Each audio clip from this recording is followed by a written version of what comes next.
Good idea. Let's approach him slowly without alarming him.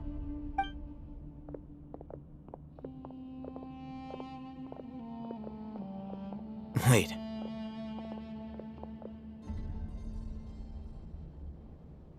You're...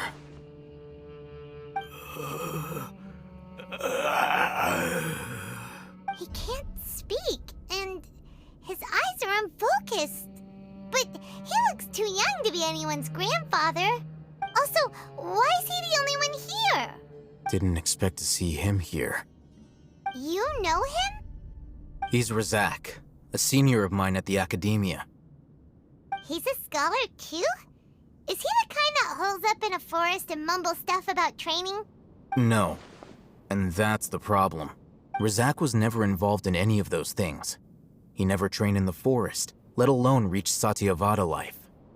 Leaving that question aside for the moment, him being here alone means that we might be too late.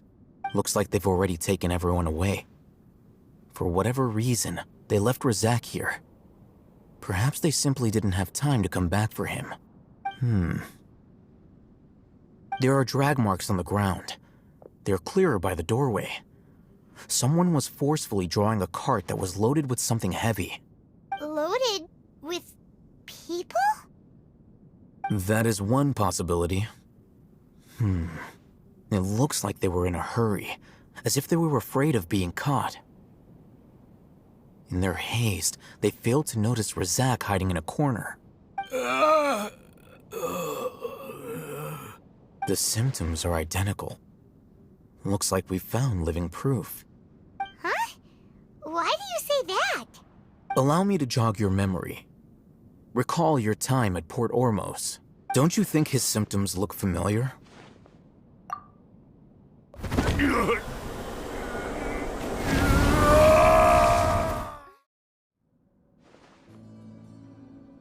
Oh, now that you mention it, they're acting the same way. Correct. The Academia is behind all of this. It isn't difficult to deduce their rationale. First, the Academia spread a false rumor of King Deshret's resurrection, emphasizing the role of the village keepers, the mad scholars who were exiled to Aru village. These rumors were all the persuasion that the radicals needed, and those based in Aru village leapt into action. Unbeknownst to them, of course, through rounding up the scholars, they were actually helping the Academia. As well as being able to exploit the radicals for their own ends, this scheme has one further advantage to the Academia. All the risks and responsibilities are offloaded onto King Deshret's followers. Life for the desert dwellers has been brutal ever since King Deshret's death all those years ago. Beneath the surface, feelings of desperation are widespread. Many would give everything they have for the prospect of something better. Anyone looking to exploit that for their own ends simply needs to make a few empty promises. Even if complications arise, people will see that those involved are all followers of King Deshret and look for no further explanation than differences of belief. A deep-seated mistrust of the desert and everyone in it by the rest of Sumeru will make sure of that. The notion of an Academia plot wouldn't even cross their minds. It may seem like a simple strategy, but it is able to work wonders under Sumeru's current circumstances. Oh, that makes a lot of sense. It's in line with the village chief's theory, too. But there's still one very important question. Wasn't it the Academia that brought the scholars to Aru village in the first place? Why does it want them back now?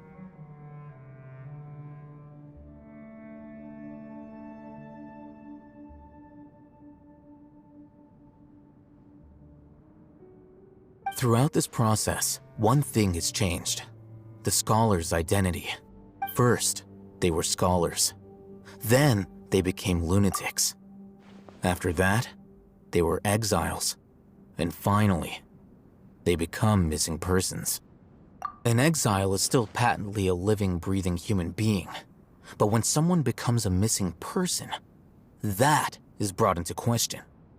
If you can't find someone, you have no way of knowing what exactly happened to them.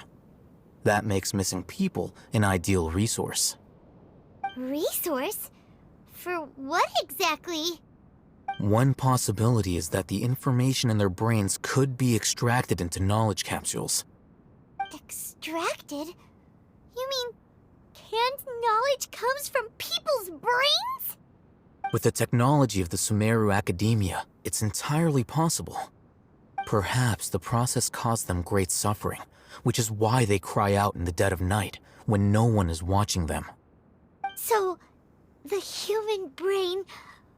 Nope, nah, Paimon doesn't want to think about this. I'm the academia scribe, after all. I'm familiar with their projects.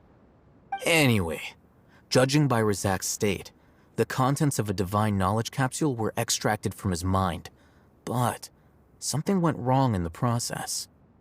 Or perhaps his curiosity got the better of him, and he used such a capsule for himself. Paimon's a little confused. Can they just use anyone's brain?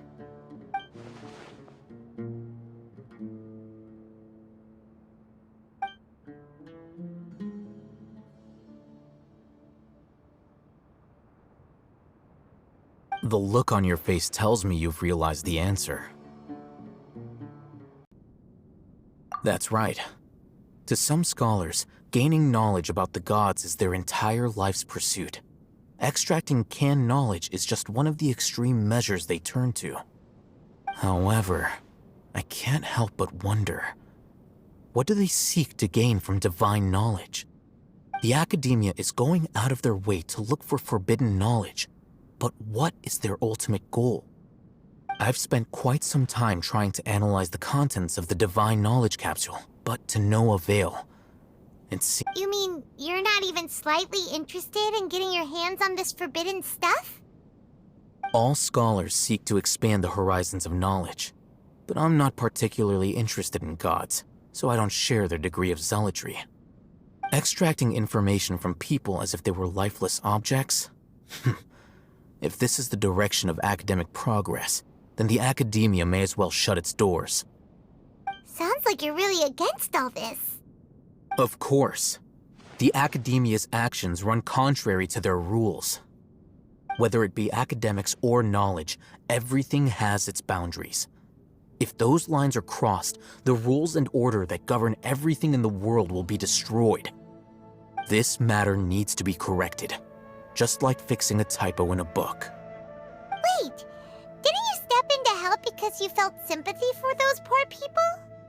Not to be callous, but no. My criteria are a little more restrictive than that. There is no shortage of suffering in Sumeru, and the same can be said for the rest of Teyvat as well. What do you plan to do about that? Save every last person? Probably not. Paimon's not sure.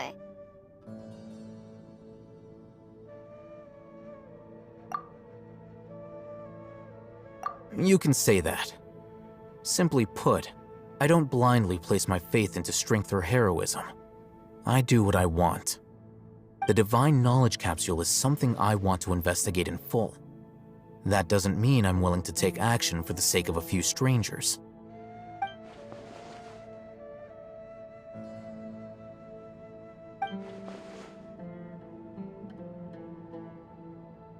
Paimon's been wanting to say this for a while. There are a lot of bad guys in the academia, but you're not one of them. You're their weirdo.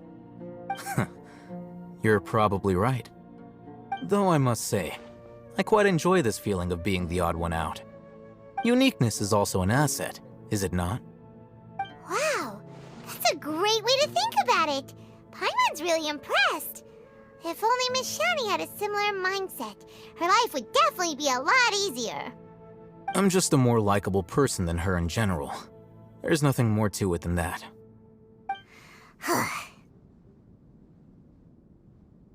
He won't last long if we leave him here. Let's take him with us.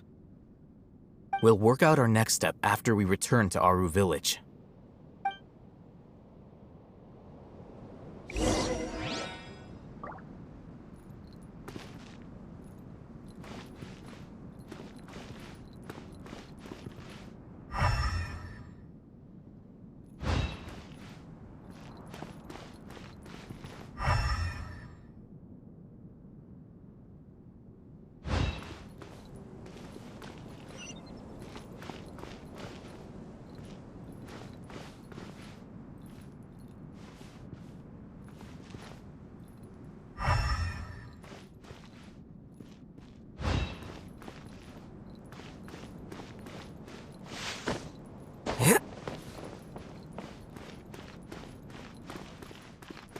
Curses.